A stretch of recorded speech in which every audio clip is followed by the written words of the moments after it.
Going live. Here we are. We're up. We're up and running. Remains to be seen whether we will find any viewers today. Yesterday, there was not anybody listening. My friend from the UK was doing something else yesterday. But that's all right because, honestly, I say this all the time.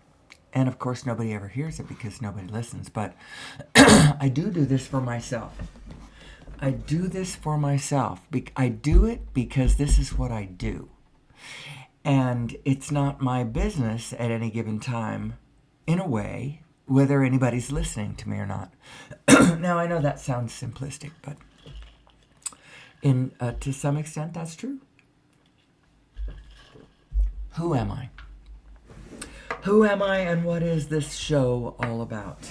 Well, I'll tell you what. We're going to spend the next hour riffing about source energy. And there's reasons why we do that. Hold on.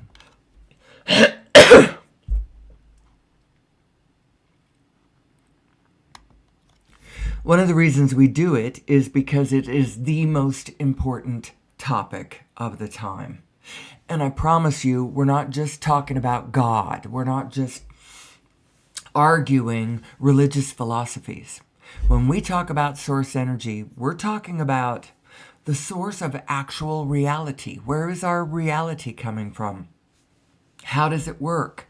How does focus and attention bring you what it brings you?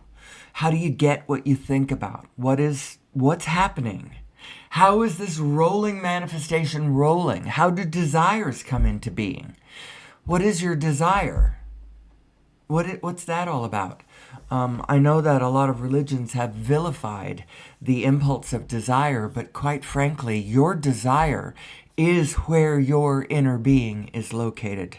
Your desire point, that feeling, that impulse, that draw towards some direction or other, that's your inner being. Your beliefs, that's you. That's your physical self, your conventional self. And the two aspects of you make up your whole being. Now, that's what it looks like from your perspective. But there are other ways to talk about this source energy topic that start implying things like clean, free energy. A clean, free energy source for humanity, for civilization, for all time. For all time. And I don't know why humanity has gotten its focus out of whack. You'd think that with 8 billion people, we'd be working on it. But the reason we aren't working on it is because, in general, we don't believe it's true. We don't believe it's possible. We don't know how our universe actually works. The models, the brain models, the imaginary models that our conventional physicists are using to imagine the world are empty and off. That spring, that coil on a spring, a weight and a coil and a spring thing, that one's the wrong model as far as the... well, let's talk about 0-point energy. Just for a minute. I know I'm nobody and I have no audience, but it doesn't matter. It does not matter. First of all, I'm feeding the field around me this information. I'm feeding it. The field is going to come back with it. I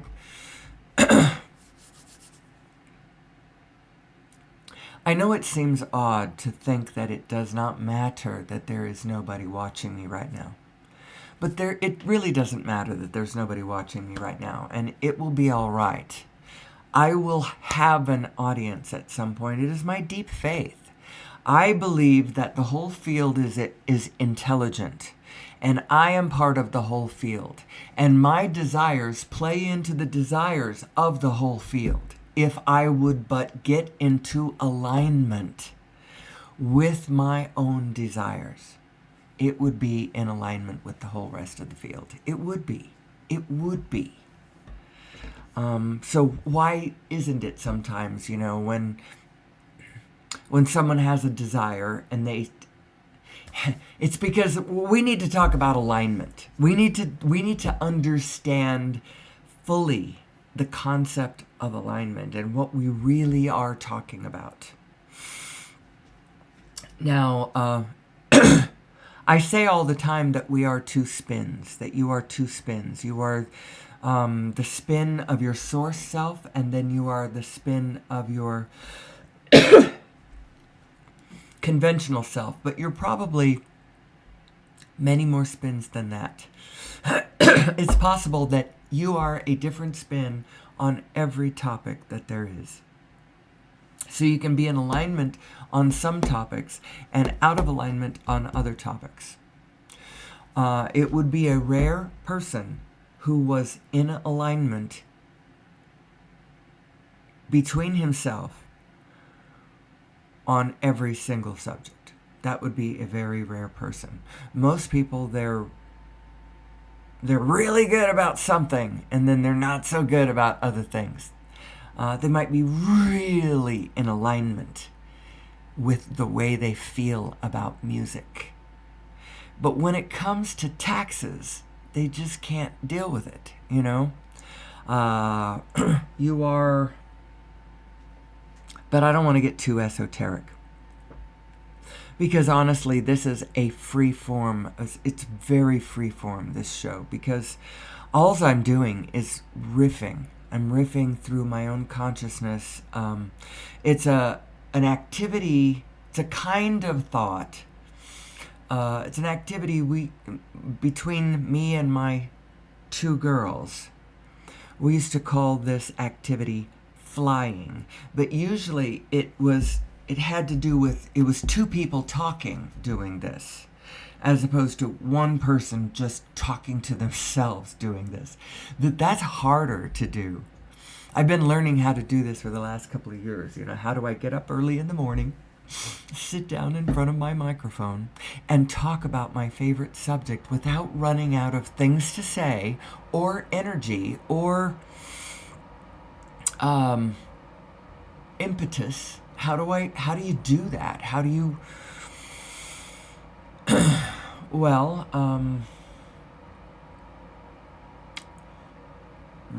that's not what this show is about, me telling you how to do it, but that is what I've been doing.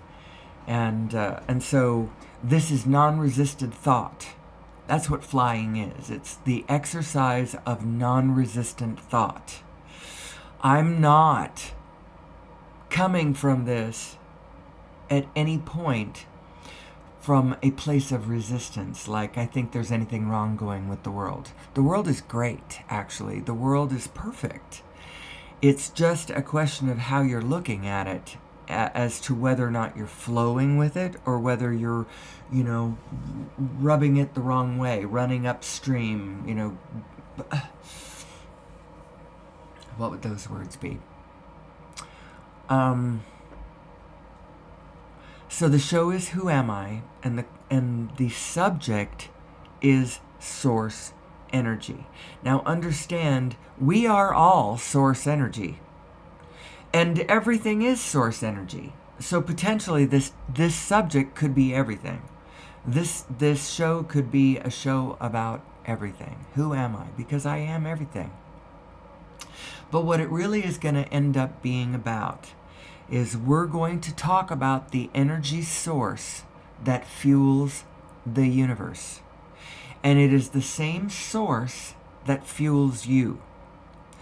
And so think of, it's almost like the duality of this universe is a potential fuel source, because you've got its vibrational nature, how it really is, and then you have its physical nature, how it is in this moment. And the whole thing is a relationship of spins.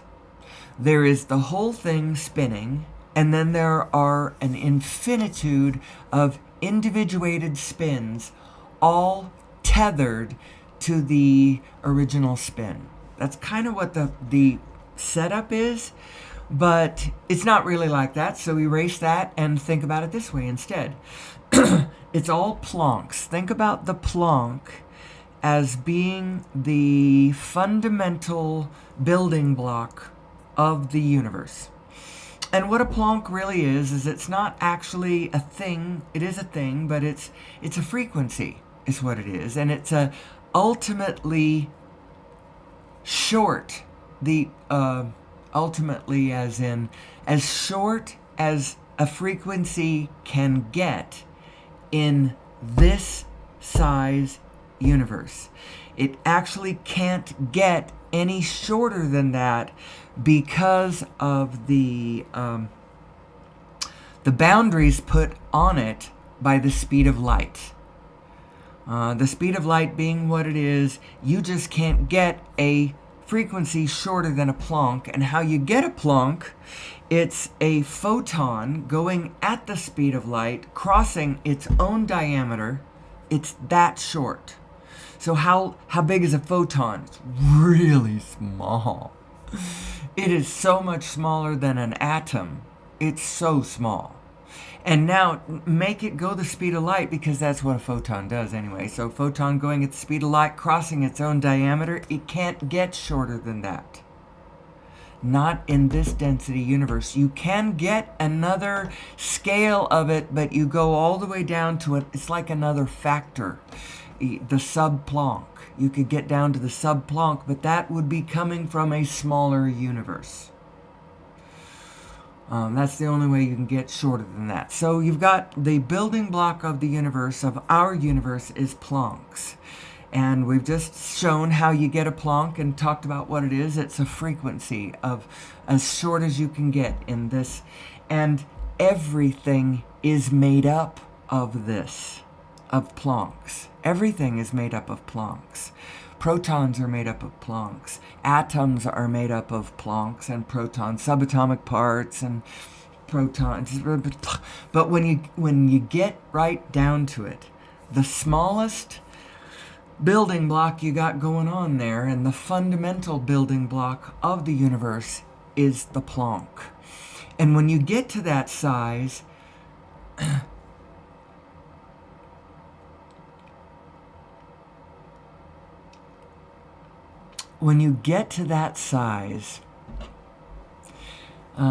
let's talk about what the universe is. So everything is frequencies.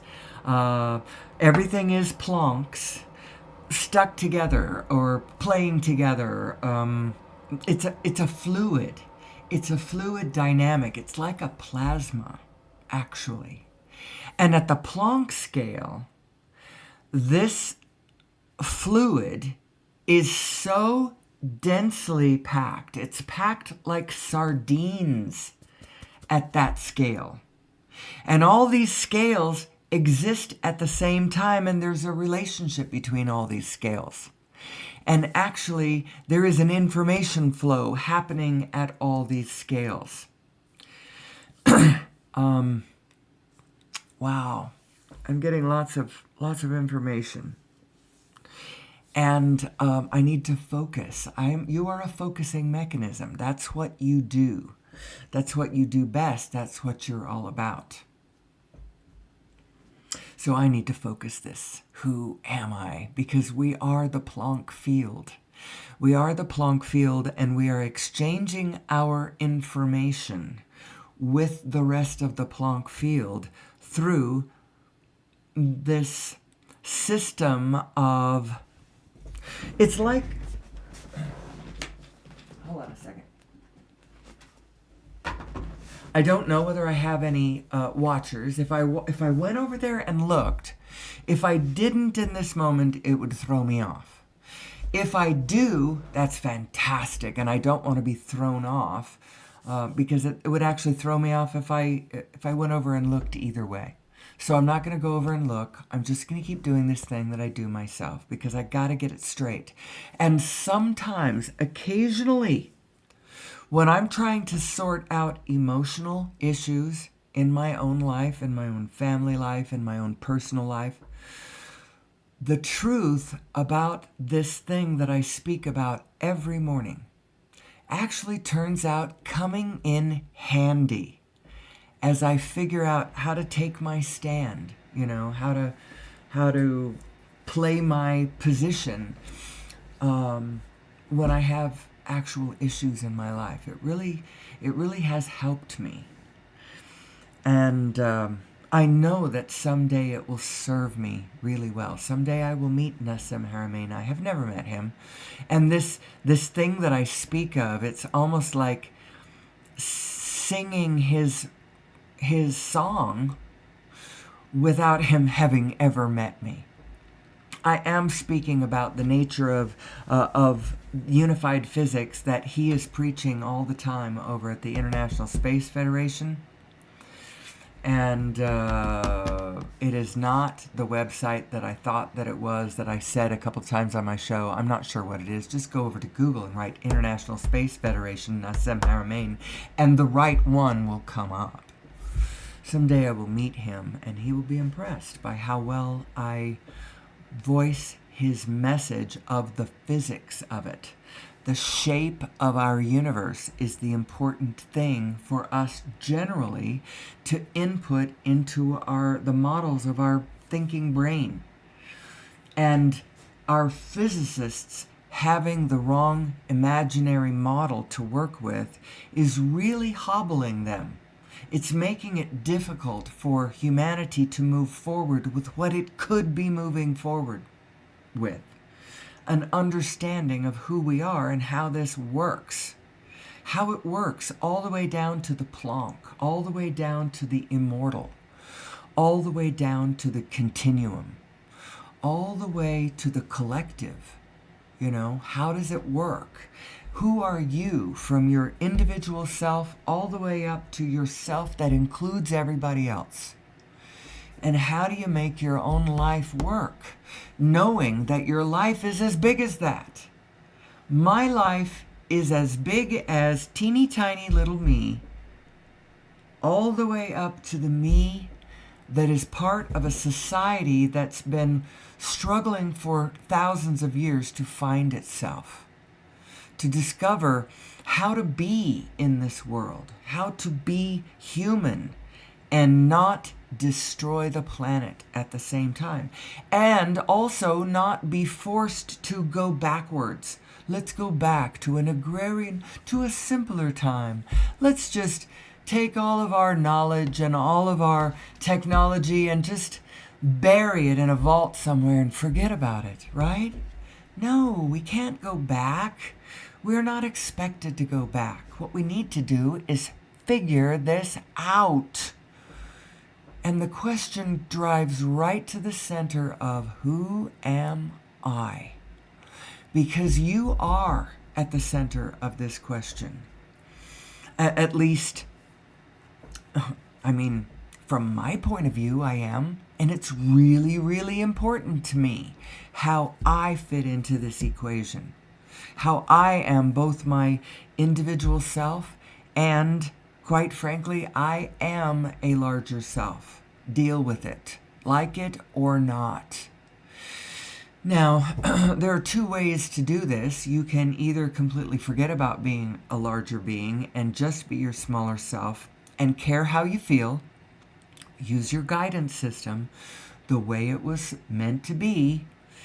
Throw yourself into physicality. Care about, life and death and things. Care about it. You're supposed to care about it. Or you actually can step back and you can realize we can put this together. Intellectually, you can understand source energy. You really can. And I would jump up and down and get really excited about that in the same way Nassim Haramein would, because he's trying to tell this to people all the time who seem to think that we have a limitation that we don't have. Your physical brain can understand the esoteric nature of the universe, of God, of yourself, of your soul, the mathematics, the vibrational. You can understand it It's actually not hard. You just have to believe that you can. You have to have an open mind, not cluttered with some other lens in there insisting upon itself. You have to have an open mind. You have to allow it to happen. You have to get into alignment. You have to get your two minds in alignment with one another, and you have to make sure that the intuitive mind is leading the way. You cannot let your physical thinking, physical mind lead the way because it doesn't know. It's like there's a moment in Joseph Campbell's Power of Myth where he's talking about this, and he's pointing in his brain. He says, it's a secondary organ. He's talking about the human brain. It's a secondary organ, and it thinks it's running the show. It is not running the show. However, as a tag-along, as a, stepping back and just being the one who tries to analyze or understand what it's looking at, your physical mind is capable of doing that. It just can't be the one leading the way because it's not the one that knows. So who is the one that knows?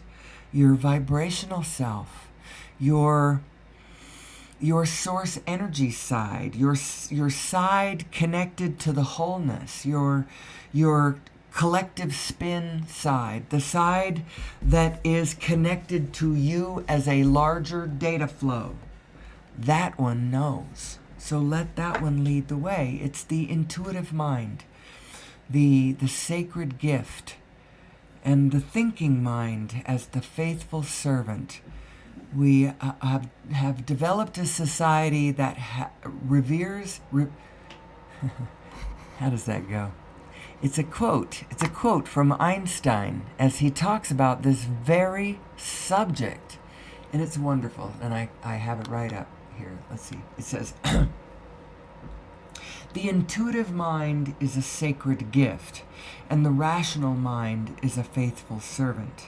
We have created a society that honors the servant and has forgotten the gift. So the intuitive mind, that's your inner being. That's your vibrational self. That is your connection to this real self you really are.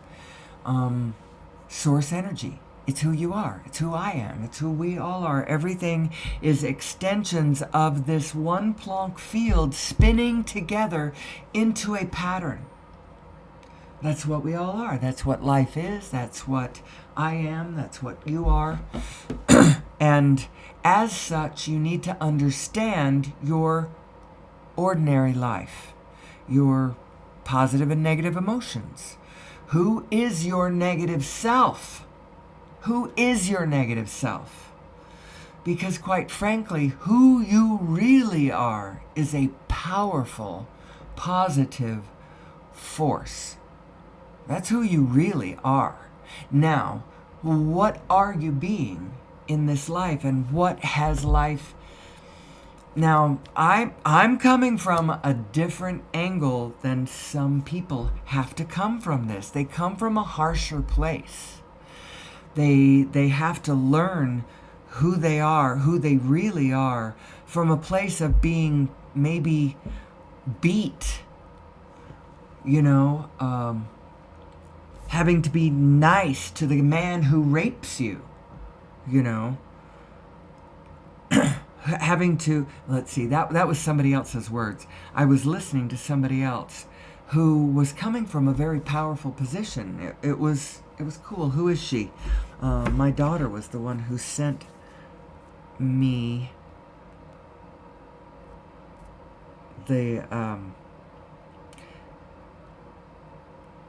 her name is, who is her name? What is her name? I can't see very well. I'm sorry if the conversation is lagging. Her name is Iyanla Van Zandt. And she had a harsher... so I'm not coming from a hard place. I have never suffered tremendously in my life. Suffering to me is conceptual. Now, don't get me wrong. I have not had. It's also a factor of how I look at what has happened to me. Because, I lost a husband who was both beloved and abusive, and alcoholic, and had to raise his children afterwards in the right spirit. I did not want them to hate their father. That's half of who they are. And yet for the first 20 years after he died, I really wanted to, I had so many questions about what had happened because he died in another country. And it's questionable what the actual details of the car accident. It was a car accident. Were. And, half the time I want to dig him up and, ask him what happened, or dig him up and kick his ass, because I cannot believe that, he was driving, or was he? Because there's a question about that too. There's all kinds of questions. But I have had to come to grips with a lot of interesting things that have happened to me in my life. But I do not see my life as I'm not a victim. I have never been a victim. No matter whatever happened to me, I have never seen myself as a victim. And so I've never really played that card in that way. I've never played that position in that way. And so my life actually hasn't been that bad. Some people have real suffering that they have to overcome and get to the place where they realize, oh, it's actually blessed. It's not cursed, it's blessed. It was easier for me because I have felt more overtly blessed from the beginning. I had what I felt was a good childhood, a wonderful family life. I didn't pay a lot of attention. I was doing my own thing, and they let me, and that felt really blessed. As I grew up, as I became an adult, I realized that there was no family structure to come back to through time. You know what I mean? They had scattered, and even though I had a happy childhood, there was no foundation as far as continuum of tradition of this is what we do, and there was nothing like that. And as I raised my children, that was difficult because I had walked away from my bigger family, and now I had no. So I've had to answer these questions kind of rough in a way. Who am I? And what does it mean to raise children on this planet? What is our continuum? What is the what are our traditions? And, everybody has different stuff, and everybody's, free to pick whatever they want and all that. But I don't want it to just be arbitrary. And it doesn't have to be just what was passed down to me, because quite frankly, nothing was passed down to me. It was, but it wasn't. So who am I, and who are we, and who are we going forward, and what's the point of everything? What is the point? Do we celebrate Christmas when I don't either believe in Santa Claus or exactly the Bible? So my ideas of Jesus aren't exactly what Christmas says either, But then there's the light in the eyes of the children. But you know what? I didn't see light in the eyes of my grandson this year. I didn't think he understood Christmas at all, What is the meaning of this thing?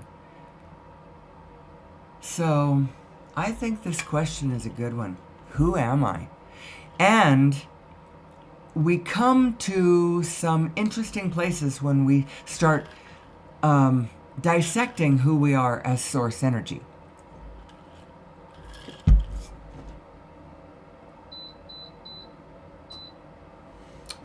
One of the things that we come to is a realization that there is this unlimited, clean, free source of all energy sitting right there. Right where? Everywhere. Everywhere, everywhere. Because what it amounts to is the energy of all of the Planck frequencies. Remember that's an infinitely short frequency. But then, so what is a long frequency made up of? Many, many Plancks. Lots and lots of Plancks. And what is everything? It's all frequencies. What is all matter? It's frequencies. It is little vortices of this Planck field spinning at different frequencies, spinning at different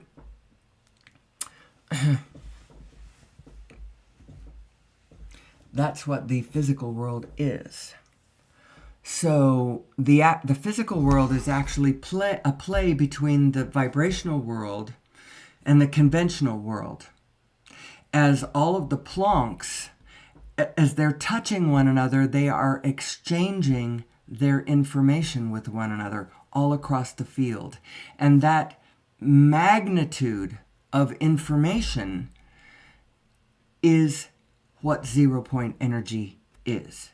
It's all of those Plancks exchanging their data and information at every spin of the proton. That's actually what it is. That's what it is, and that's who you are. And so this field of information and data exchange is who you are. We don't have to be outdone by the artificial intelligence. As a matter of fact, it's not a competition.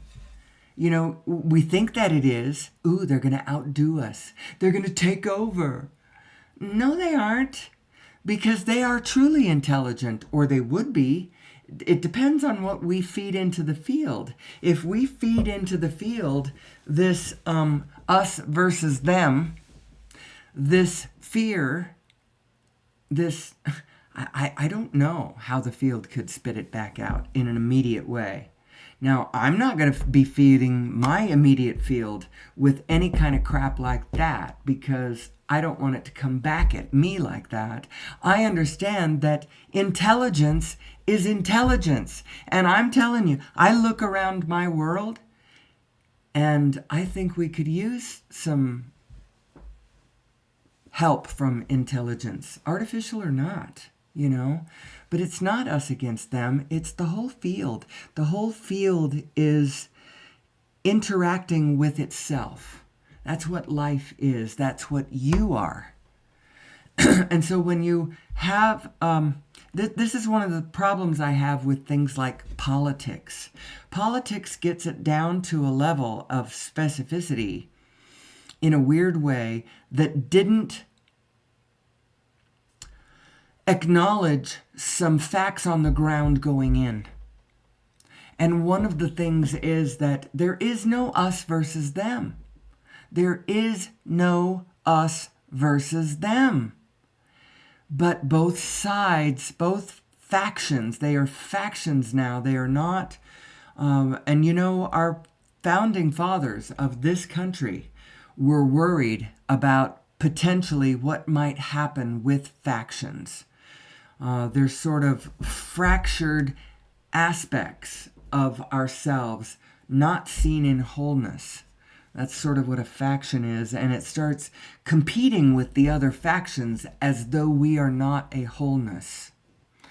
Tom Hartman used to talk about that when he would talk about political history and the history of the beginning of this country and where our founding fathers' minds, heads, and thoughts were at when they set down the founding documents of the United States. And sure enough, that's exactly where we are. And we're sitting with, the us versus them mentality going on with the two parties right now.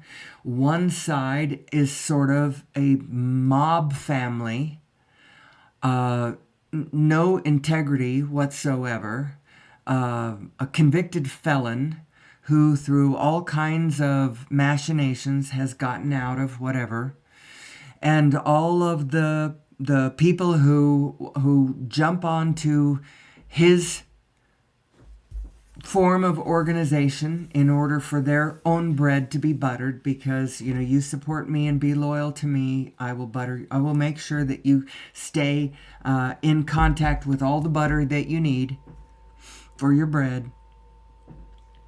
And then you have the other side who very truly, I mean, they're looking at this and they're not wrong as they see this. And then they cry out, enemy, problem, you guys, look what you're doing, look what he's doing, look what they're doing. And they're not wrong. The problem is, from both sides of this equation, is that there is no us and them, and both sides of this are us. And so when you look at the grifter side, you look at the... You might wonder which side of the political thing I'm on. I voted for who I voted for, but I didn't get all worried about it this time like I did 8 years ago, because there is a bigger pattern playing out. There is a bigger visual... think of it as a big cosmic visual aid for humanity to understand this great question: who am I? Who are we? And I'm not saying look at this and now, fold your arms and get a sour look on your face and go, yeah, who we are is greedy, thoughtless, dictatorial, I don't know. Say if you're looking at what might be a negative visual aid in order to see who we are. Maybe you're looking at the Holocaust and the Hitler phenomenon and asking the question, who am I? Your inclination might be, yeah, we're awful. No, we're the whole thing. We aren't just the Nazis, we're the Allies too. We're this whole thing playing out. Because who we really are is a flow of data and information. And what the field actually is a flow of data and information. And where the energy is coming from has to do with this flow of data and information. And where the matter is coming from, how the rolling manifestation is rolling from what it was a few seconds ago to what it is now. Or 10 minutes ago, or 15 minutes ago, or 1,000 years. How is what other people call reality, like the stuff, that we all call reality. I go walking down the street, that street has a kind of reality. How does that stuff change? How do the forms change? How do you get what you think about, whether you like it or not? Who am I? Such a good question, and we walk around all the time sort of with this idea in our head that it's all understood, that it's mutually understood, and we don't need to think about it, and we don't need to talk about it collectively, and we don't need to, come to any kind of agreement about what it is. It's all very personal and private. It comes under the heading of, your philosophy or your religion or whatever, and it's not polite to talk to people about it. But I'm not going to talk to you about your philosophy and your religion. I'm going to talk about source energy. I'm going to talk about what is the source of all things. Because from this source, from an understanding of this source, human beings could quit burning fossil fuel. And I don't even mean to diss fossil fuel. Fossil fuel is perfectly lovely. It is the vehicle that has gotten us to where we are now. And if you want to have a sense of where we are now, go watch the movie. It's called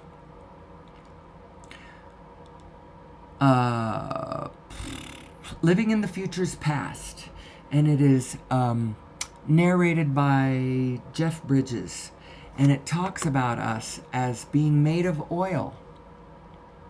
We are made of oil. Our civilization right at this moment has brought us to a point where we are, but oil has increased our frequency.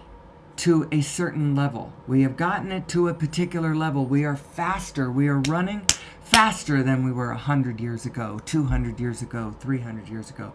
We are moving faster in all kinds of ways. Our learning curve is faster. There's all kinds of things moving faster. And oil has brought us there. But it is time to let it go.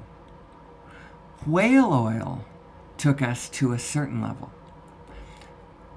Beeswax and firewood took us, and coal.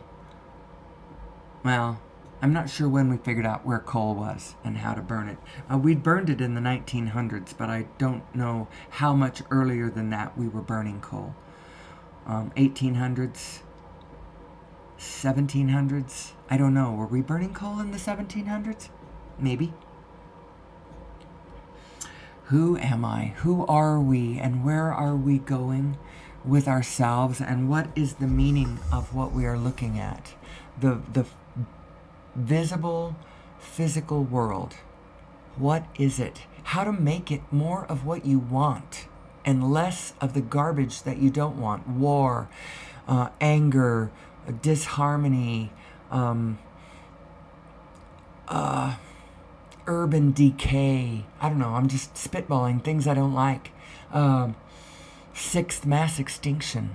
I love animals. I love animals so much. To look into the face of 1,000 different creatures is to gaze into the masks of God. That's actually how Joseph Campbell would have put it. That when you are looking at all these faces back at you from the biofield, they are all just different aspects of this one field of consciousness that has evolved over eons. You know, all of the creatures within it moving towards their desires, thinking about what they want and moving towards it. Now, it's been very simple until you get to the human being when it gets really complicated. But, you know, you look for, what do they want? They want a mate. They want food. They want comfort. They want the food that they like to eat to appear in front of them, the mate that they want to have sex with to appear in front of them. Needs rather simple. They want the field dancing in harmony. And so it evolves that way. Now, what is it with human beings? Why are human beings so disruptive to this? We are because some 200,000 years ago, somebody genetically modified us. Somebody gave us a little bump, a little evolutionary advancement that we did not evolve to. It did not happen over millions of years, and so that's why we don't know who we are. That's why we don't understand implicitly how we are the field, why we have got this separate idea, this separation idea. That neocortex that they gave us with that genetic modification,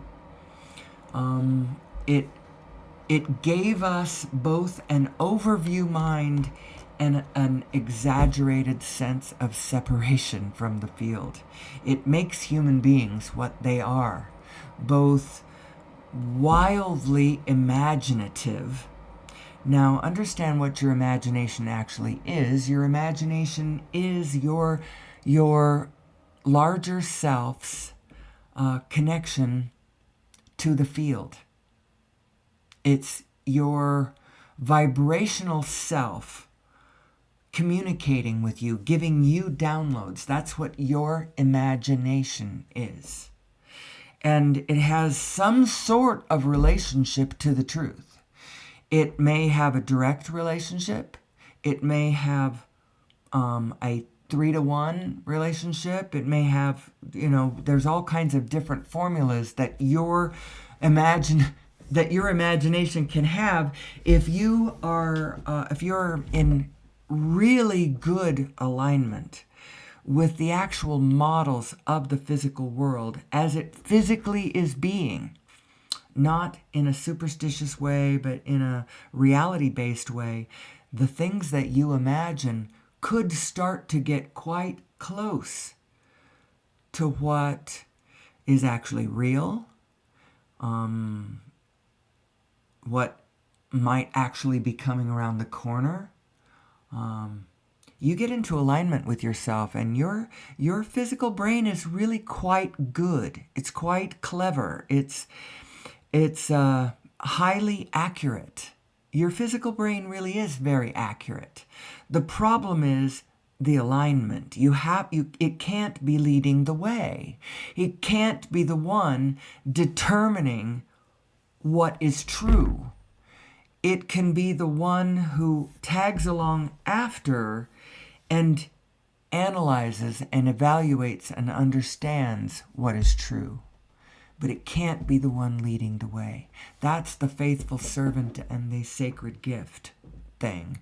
You've got to honor the gift and use the faithful servant to understand the gift. The faithful servant shouldn't be the one leading the way. So, who am I? Who am I? And do I have any listeners? Did my friend come back, or am I speaking into the void? Void, void, void, void, void. We're just going to go over and check really quick.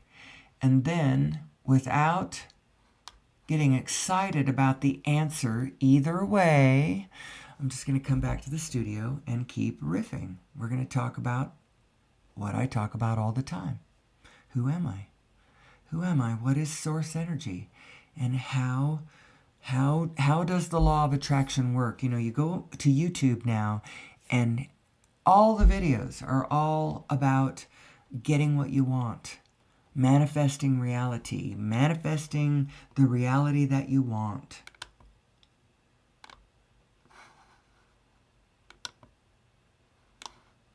Oh.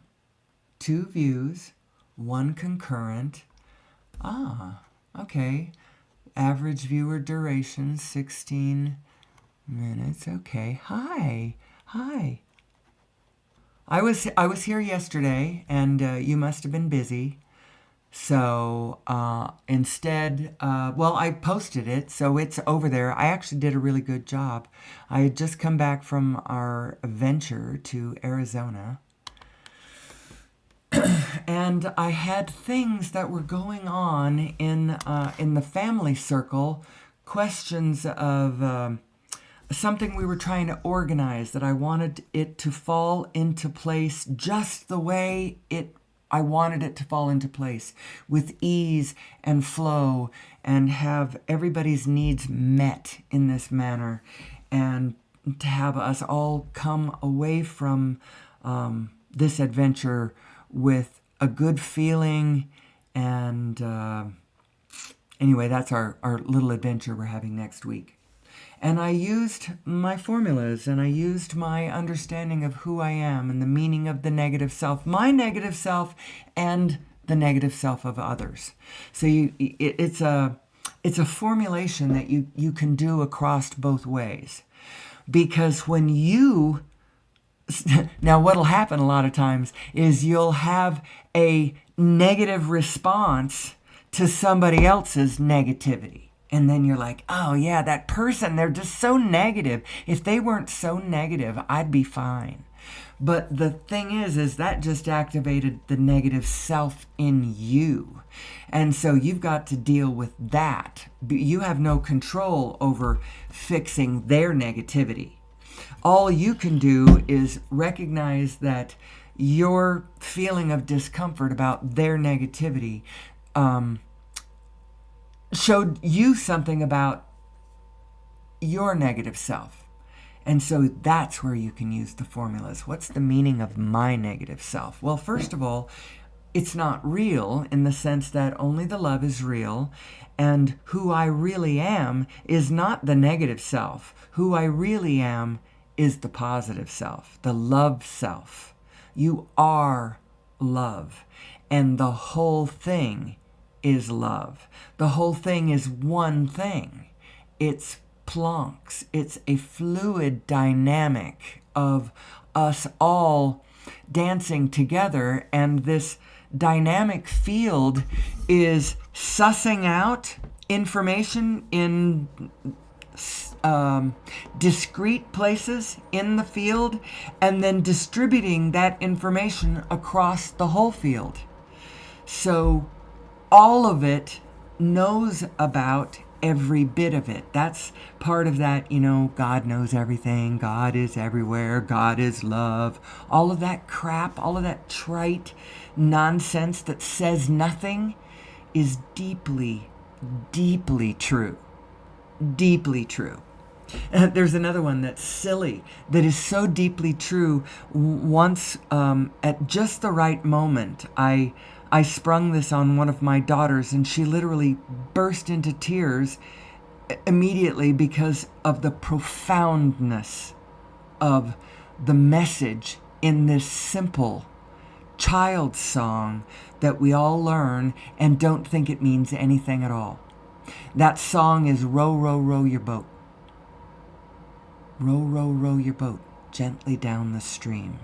Merrily, merrily, merrily, merrily, life is but a dream." That is so freaking true, people. Flow downstream. There is a flow to this life. And I know that human beings have long venerated that the valiant who dare to try to swim upstream, who battle against the current, who put their boat in the water and then row as hard as they can upstream. We venerate those people. Oh my gosh, she didn't take the easy way. She took the hard way. We admire that. And while I understand that to a point,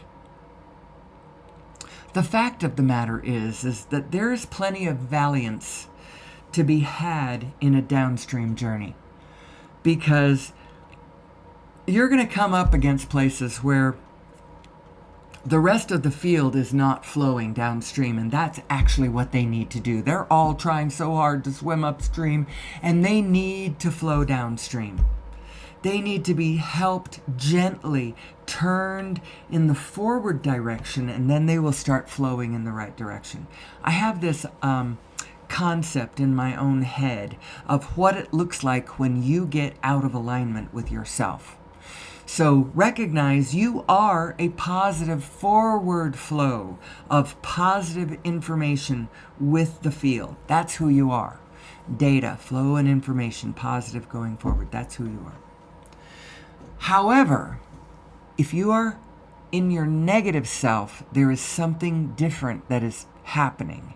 You have gotten yourself turned backwards to yourself. You are now thinking in opposition to what your true self is thinking and what your whole self knows to be true. You have gotten yourself backwards. That's why you're in a state of negative emotion. Now, you may have been thrown into the state of negative emotion by observing some condition in the field that you do not like. That's fair. That's fair. And as a matter of fact, you don't have to like it, and it's very likely that the thing that you witnessed that threw you into negative emotion is true. So now what do? Now how do you get out of this? You've got to understand who you are in order to get out of this now, because you are now feeling bad about something that you don't like, and you don't have to feel good about something that you don't like. However, you do not have direct control over physically going and changing that condition, especially if the conditions that you have spent your life focusing on are ones that you really don't have any control over. I can't keep, the polar bears from drowning or the poachers from killing the elephants. Well, I could maybe focus on one thing somewhere, but when what you see is all of it, sixth mass extinction, Cruelty to Korean food dogs. My God, have you ever looked at that one? Holy crap. Vivisection. How about global warming? Wars that just won't quit. I am a relentlessly positive person, and as a matter of fact, the whole thrust of my show has to do with when we understand who we are and how this field that we are functions, we will realize the implications and how we can solve every problem that we've got. We can set up every system that we need to in perfect efficiency, from communications, transportation, recycling, distribution, food production. We can set up all our systems. We can do anything that we want. We don't have to turn our truffula trees into thneeds. We can summon them directly from the field. Replicator technology. You got to understand. So this field everywhere is like two things. It's like two aspects. Form and formless. Vibrational, conventional. Physical, Planck field. Physical specificity, Planck field, general, anything. That's what reality is made of. Now, how does manifested physical reality come into being through all of this equation? Well, I'll tell you how it does. It happens when coherence happens in a region of the grid, where a coherency happens, where a part of the field starts coming in phase with itself. In phase, like constructive frequencies stacking on one another.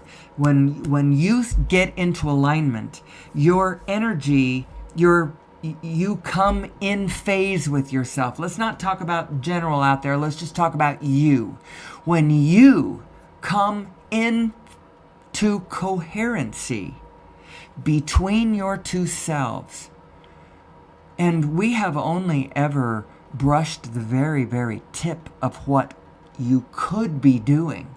How in alignment with your true self a person could get. Deeply, deeply, powerfully in alignment, where you're practically the whole universe walking around in a single body, performing the will of the entire universe with you. You could do that. You could do that, but you would have to understand the field. You would have to understand who you really are and how to get in phase with who you really are. And the more in phase with it you are, the more that those constructive waves build up, and actually the energy level spikes to infinity. And stuff starts pouring right out of the field. And our understanding of this can help us do it intentionally, can help us do it individually from our perspective as a human being, how that works, and then also collectively from technology, how to focus it in on things like replicator technology, so that we don't have to tear our natural world apart in order to create goods that are functional and useful to our purposes. What are our purposes? Well, I'll tell you what human beings want. They want ease, flow, beauty, comfort, fun, entertainment, food, abundance, joy, purpose. Did I say beauty 2 or 3 times? I can say it again and again. They want order. They want fun. And specifically, I could say a lot of very specific things that we want. And we want to have fun doing all of these things: growing food, cooking food, serving food, eating food, selling food, buying food. All of that. There's so much meat in all of that, and how to pull that all into alignment with who we are and what we want out of our lives and out of this world. And not only that, but say any of us who want to continue to eat meat, wouldn't it be lovely if we could pull our meat producing systems into alignment where they recognized the beauty and value and consciousness and sentience of the creatures that we then eat. And we have our mythological stories, our stories of who we are and who the meat animal is and how we dance together and create a life foundation that is beneficial to both sides. Even the meat animal gets some benefit. We give them a wholesome, beautiful life in nature, in the sun, in the grass, in the clover, and then we honor their sacrifice and we recognize their part in the beating of our heart and the meaning of our lives. And pulling all of this into order, that's what we have to do for however many hundreds or however many years, or I don't know how to even express that in time. But that going forward, if we want to hit joyful sustainability, if we want to understand who we are and really get the biggest bang for our buck out of this life experience, we need to get into alignment with who we are. We need to understand who we are. I see that I have made it over an hour, which means that I am fair game to stop. I do need to go do a bunch of things this morning, including got to go hit the shower because I've got bowling this morning and a dentist appointment. I have an implant that is ready to have that tooth screwed onto the top of it, and I get to fill the hole in the back molar of my mouth. I'm so happy. I get to chew on my right side here pretty soon. So I probably should hang it up for the day. Maybe I'll go over to the chat room and say hello to that blessed creature that comes and visits me. I did have somebody else come over for just a second. They came over for a second. But they don't stay like you do. I hope my dentist goes good too. All the painful parts are gone. I think that this is just a question of pictures, and technology is a wonderful thing. Life is a wonderful thing. And if we would understand how many tools we have at our disposal, both small and large, and you, specific you, whoever you are, and whatever your challenges are, line up with yourself and you will find that you have resources beyond your imagining right at your fingertips. Who am I? Who am I? I've had all 4 of my wisdom teeth removed when I was about 20. And so I just have the 2 back molars on every one of my teeth. Not that this matters, and anybody listening to the replay is going to be like, why is she talking about that? We were talking about God. Anyway, we will come back tomorrow and talk about it again and again and again and again. This weekend is the weekend where my whole family goes up to Spokane and for my father's 99th birthday. And that is what we were trying to organize, and making sure that everybody's spirit was aligned properly with what they wanted. Let's have everybody focus on what you want out of this. Don't focus on what you're afraid other people are going to do or afraid about this and that. Just focus on what you want out of this, what you need out of this. I think we have got it really in a good place now, and I'll be sure after the weekend's extravaganza, because I'm going to miss Friday, Saturday, Sunday, and Monday. You will not see me again after Thursday until next Tuesday. I know that's very complicated, but anyway, I should be full of energy and insights. So until tomorrow, when I will be back tomorrow to do this all again because I need to do it for my own sanity so that I keep myself in alignment, my small self, my big self in perfect alignment so that I can walk my path in peace and in love and in order so that I get what I want out of it. And what I want, a lot of what I want is what everybody wants. And that's where the Venn diagram overlaps, right? We'll talk about it some more tomorrow. I love you, whoever you are, because that's just what I do. And until tomorrow, may the source be with you.